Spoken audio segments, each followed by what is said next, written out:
Комсомольская правда на этой неделе порадовала читателей новостью, что США признали потерю превосходства в космосе из-за успехов России и КНР. Читатель, раскрывший газету, наверное, должен был возбудиться, поцеловать портрет любимого вождя, спеть гимн, забыть про постоянно растущие цены, про свалку у него под окном, про ментов, которые избили его сына на концерте, и про то, что живет он в бетонном мешке и будет за этот бетонный мешок с депрессивным видом выплачивать долг банку до самой смерти. Соединенные Штаты продолжают терять свои доминирующие позиции в космосе на фоне значительных успехов России и Китая. С таким признанием выступил исполняющий обязанности главы Пентагона Патрик Шанахан. Китай и Россия, внимательно изучая нашу экономическую и военную зависимость от космического пространства, разработали такие технологии, как противоспутниковые лазеры, средства создания помех и кибервозможностей, призванные использовать эту зависимость, заявил министр обороны. Когда ты стоишь в очереди на маршрутку, чтобы уехать наконец из этого пи***а, в котором ты живешь, и попасть на нелюбимую работу. Когда ты не знаешь, как помочь своим престарелым родителям, которые начали уже болеть, а денег на нормальное лечение у тебя просто нету. Когда твой город называется не Москва, всегда приятно прочитать новость о том, что США признали потерю превосходства в космосе из-за успехов России и КНР. Читаешь вот это вот и сразу на душе радостно. Сразу забываешь о всем этом пи***це, забываешь о проблемах, все отходит на второй план, как во время оргазма.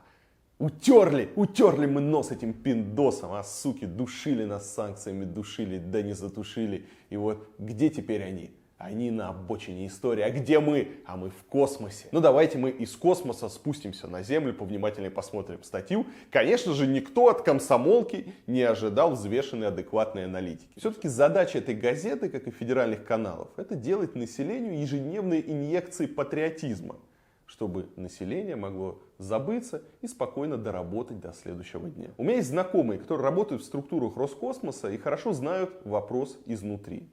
И я уже много лет вижу их грустные глаза, я вижу их опустившиеся руки, я слышу много историй про воровство, про деградацию индустрии, про потемкинские деревни, про эффективного менеджера Рогозина. А кроме разговоров есть еще и цифры, которые сам же Роскосмос и публикует. Если кто-то думает, что здесь какой-то поклеп, нет, сам Роскосмос публикует эти цифры. Например, из отчета за 2017 год следует, что доля экспорта российской ракетно-космической техники должна была в 2017 году составить 24,5% мирового объема. На деле же получилось 8,5%. И это даже меньше, чем в 2016 году, когда было 8,8%. А причиной тому, как признает сам Роскосмос, это санкции и американцы, а точнее Илон Маск, частные компании, которые потеснили Роскосмос на мировой арене. И здесь еще раз хочется спросить, в какой момент, может, мы пропустили, в какой же момент мы так победоносно обскакали американцев, оставили их на обочине истории. Давайте разберемся. Для начала нужно изучить первоисточник. Действительно, 30 апреля The Wall Street Journal опубликовал колонку, исполняющую обязанности министра обороны США Патрика Шанахана. Колонка, кстати, размещена в разделе «Мнения». Это не официальная позиция США, да, просто как блоги на Эхо Москвы. И в ней глава Пентагона в том числе рассуждает о том, что у США пока еще есть преимущество в космосе, но их резерв доминирования быстро сокращается. Статья посвящена тому, что Америке нужны военно-космические силы, чтобы идти в ногу с Китаем и Россией. На их создание министр хочет получить $72 миллиона в первый же год. Поэтому он пытается объяснить Конгрессу США, зачем все это нужно американцам. Дополнительные расходы на космические силы США в первый год составят $72 миллиона. Это небольшая цена. Экономическая жизнеспособность Америки и ее военная мощь зависит от сохранения господства в космосе. На протяжении всего правления Трампа США постоянно укрепляли нашу оборону в космосе, но для успеха этих усилий необходимы действия Конгресса. Только Конгресс может санкционировать и финансировать космические силы США как новое подразделение вооруженных сил. Это сосредоточит наши усилия сдерживания противников и поможет сохранить мир в космосе с помощью силы в космосе. Мы бы предпочли, чтобы космос оставался свободным от конфликтов. 50 лет назад США привели человечество на Луну, цитируя слова с мемориальной доски оставленные на лунной поверхности Аполлоном-11. Мы пришли с миром для всего человечества. Китай и Россия не делают подобных заявлений. Пока они не начнут убедительно придерживаться такого курса, мы должны добиться, чтобы вооруженные силы нашей страны оставались самыми передовыми на Земле и даже над ней. Шанахан, он политик, он глава Пентагона. Американская система устроена так, что разные чуваки приходят в Конгресс, приходят к избирателям в СМИ и всех пугают только с одной целью, чтобы им дали побольше бабла. Так в США происходит постоянно. Как только Россия или Китай показывает там любое оружие, даже если это просто новый там кухонный нож, американские вояки, они сразу начинают верещать, что караул, кошмар, нам всем пи***ц, дайте срочно еще 100 тысяч триллионов долларов, чтобы защититься там от международного террориста, русских, китайцев, эболы, боевых пингвинов, на всякий случай дайте денег. К реальности эти истерики имеют мало отношения. Не хочу расстраивать, кстати, комсомолку и ее читателей, но Россию в статье, скорее всего, приплели просто по привычке.